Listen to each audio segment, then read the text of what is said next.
What is up, everyone? Today I'm going to be going over the Wargame problems. I know that came as kind of a surprise to everybody. It was crashing our game when we tried to play Wargame, and they just took it down altogether. I don't know what happened. They have not released what happened. It looks like it was just a bug issue. But they did say on their official Facebook page that they will try to have it back up at 6 o'clock p.m. Pacific Standard Time today, 8:31. They said that last night. The official post, it was a comment on a post, but when they posted it, it did say, we're working on a fix for the Wargame issue right now and expect to get it back up tomorrow, 8:31 at 6 o'clock p.m. PST. Thank you for your patience. So, to my knowledge, that is all we have from them right now. Don't follow them on Twitter, but they might have released something else like on Twitter or something. But as of right now, I believe that is all we have from them. So I just wanted to kind of reassure that that is going to go up tonight. So Eastern Standard, it should be 9 o'clock, but I believe it'll probably be up at 10 because it's usually an hour off for some reason. It's usually 4 hours instead of 3. So expect that by 10 o'clock tonight if you're on Eastern Standard Time. Other than that, I'm going to go over the 3-star tier list that I was talking about in my last video because since it is going up tonight, that might be something useful to have. So I'm just going to start off, go to the album, and just look over the 3-star units that I think are the best. I'll just do a brief review of all of them and why I think that they are the best units to use. First off is, well, if I could find her. I'm probably going to have this problem a lot. Here she is, Shakti.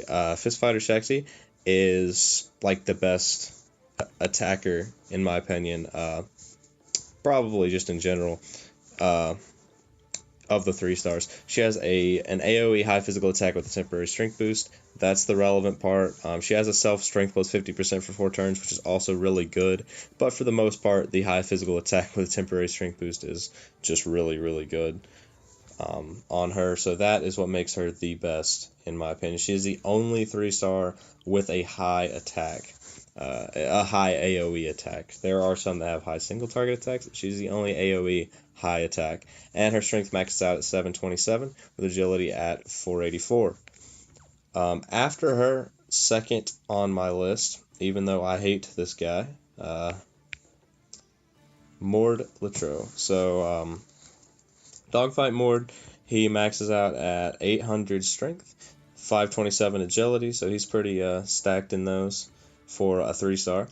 And he does a self-strength plus 75% for 4 turns, and a low physical attack with a 30% taunt, as well as an AoE mid-physical attack. So I believe that the AoE mid-physical attack is what makes him good, with the 800 strength, as well as a 75% strength buff on him. So I do think that that makes him definitely a viable second place attacker. I do think that most of the good units are physical attackers in the 3-star war game. I do believe that that's going to be generally what people are using. I didn't get to play much last night before it went down. I only played, I believe, 10 games. I think I used all of my tickets and was 10-0, I believe. But we'll have to see when it goes back up. But it was, it seemed interesting, for sure. Status conditions were definitely a thing. Sleep and poison. I don't think I ever got put to sleep, but I did put quite a few people to sleep myself, and poison was a huge thing like every game. So I do think that those status conditions are going to be a big part of this war game. Next, I believe the number 3 attacker will have to be Traveler Kino. The reason being, it's a single target. She's only single targets, but she has a mid-physical attack and physical resist minus 20% for 2 turns. So the physical resist down is good, and also has a single target high physical attack. So also the self-strength buff for 50%. But I do think that the hard-hitting single target attacks, since there's not a lot of great AoE units in this war game, will be relevant. and she maxes out 726 strength and 486 agility.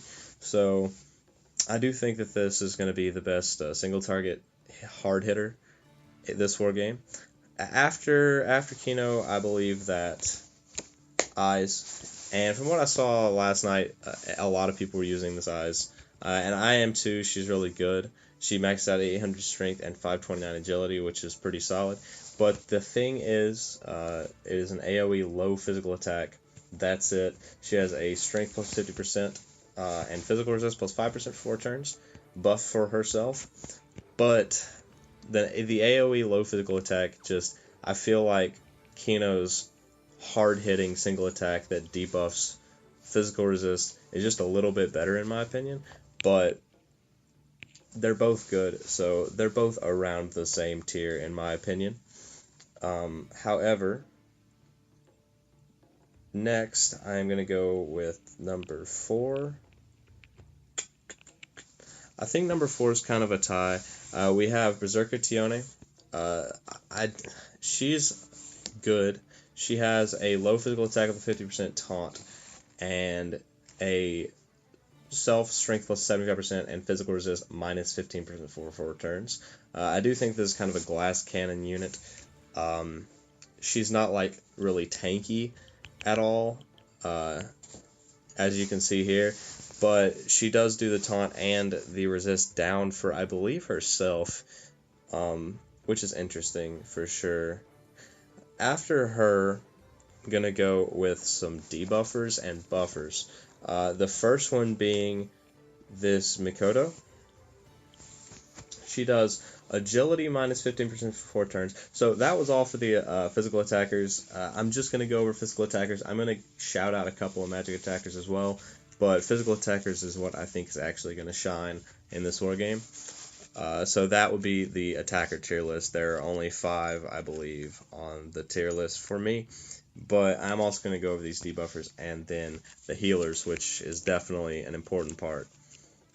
So she has an AoE low physical attack and an AoE agility minus 15% for 4 turns and AoE strength minus 15% for 4 turns, which I think is going to be relevant because I think there are going to be a lot of physical teams. So I think she's going to be really good.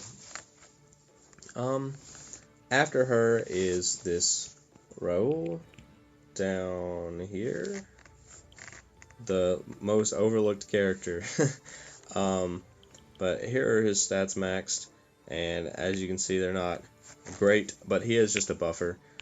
Allies endurance plus 15% and guard rate plus 20% for 3 turns. So it makes them a little bit tankier, a little bit beefier, and the guard rate, so they won't be taking as much damage. And I think that's pretty useful. Just set him to buff, and he'll be buffing. He also has a mid physical attack and guard rate minus 45% for 3 turns, which is sometimes relevant. So I think that would be pretty cool as well, even though his strength is not very high, as well as his high physical attack with a temporary strength boost to a single enemy. But I do think that he is just more useful for buffing than anything else. After him, we are going to go to the healers. I do think the best healer, and I think a lot of people would agree with me, is 9 Hell Reveria. 9 Hell Reveria is the only mid-heal among 3-star units.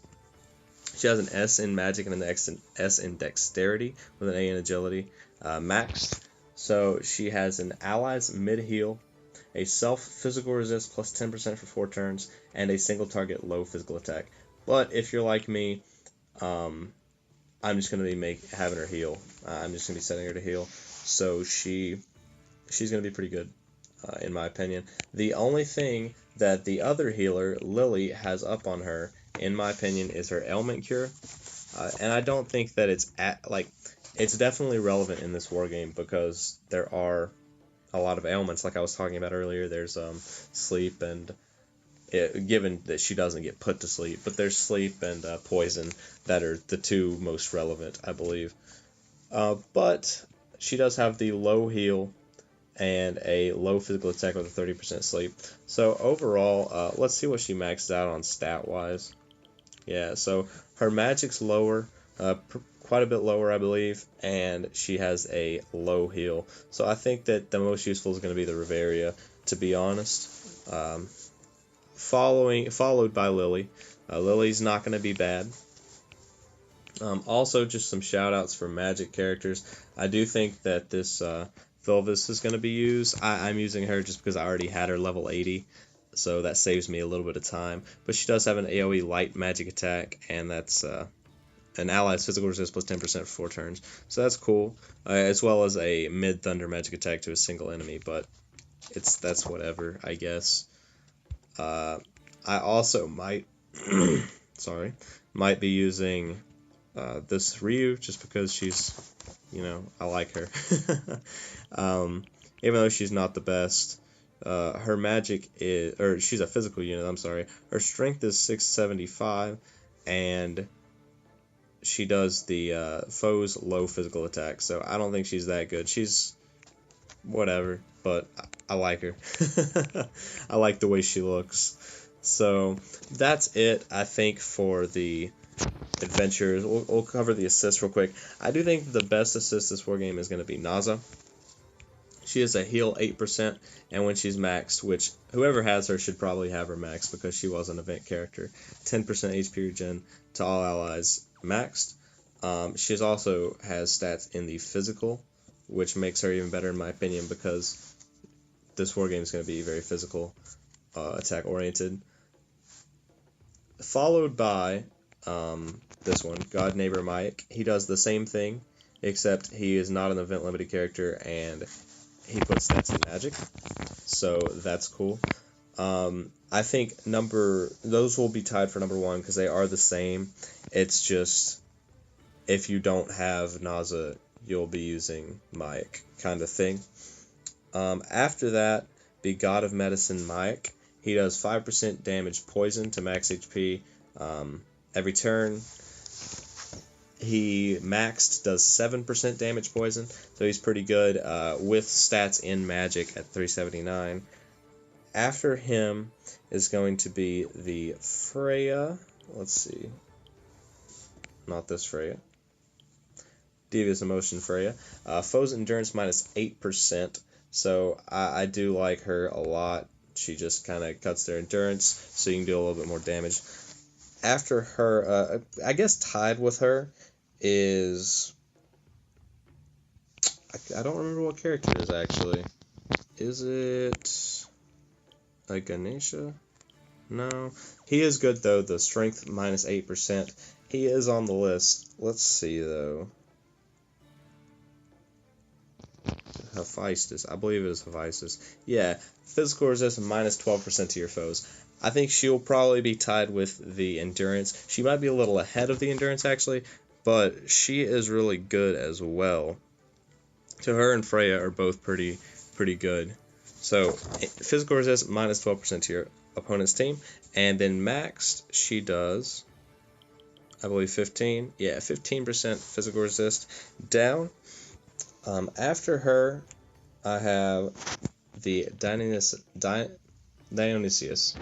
Dionysius is the sleep assist, so he does 25% sleep, and I actually do not have the bonds to max him, but maxed he has 376 magic and a 30% chance to sleep. So on entering Wargame, he has a 30% chance to put each of your opponent's units to sleep, and I think that's really helpful because it could put their healer to sleep so they can't heal. It could put their Shakti to sleep so that their best attacker is no more. But I do think that he is very useful in this Wargame. I do think that you should be playing him. After him, be this Hestia up here. I believe it is this Hestia, Goddess of Purity Hestia. Strength plus 25%, just to yourself, I do believe, but maxed is strength plus 30%, and like I said, physical teams, getting that strength in there, maybe putting her on Shakti is probably what I would do, and just getting that little bit of extra, quite a bit of extra damage in there. So I think that she'll be a good use of a spot. Her and Hephaestus together with Shakti, I think that'll be really good. That's pretty much it I do want to give a shout out to Prowling Phyllis Freya, which is a magic debuff, I believe, to your opponent. No, it's the magic plus 25% to yourself. That's cool. Trickster Loki is the magic debuff. Yeah, foes magic resist minus 12%. I meant magic resist debuff, but that's that. Brighton Pub Seer is also a magic plus 25%, I do believe, if I can find her. Yeah, so, and then max their 30%. She's like the Freya. If you're running a magic team, those will be good. And then, like I said before, shout out to the Ganesha. Shout out to Burning Forge of Feistus. And she is a physical resist down, I believe. No, she's the physical down. So physical attack down. Strength. Yeah, physical. Oh, she's physical resist. I just have her jotted down with a physical down. So she's a physical resist plus 12%. Sorry about that. After her, the next that I just want to mention is Godly Swordsmith. This guy, it's hard for me to say his name. I don't even know. But he does have a minus 15% crit rate to your opponents, and then max is minus 20%. So I do think that he is pretty relevant because there is like crit pluses and stuff that people can be running. But that is it, I believe, for the units. For the 3-star units, I am looking forward to seeing this go back up tonight. Like I said, it should be up at 6 o'clock Pacific Standard Time, so keep an eye out for that, and I will see you guys in the next video. Thank you for watching.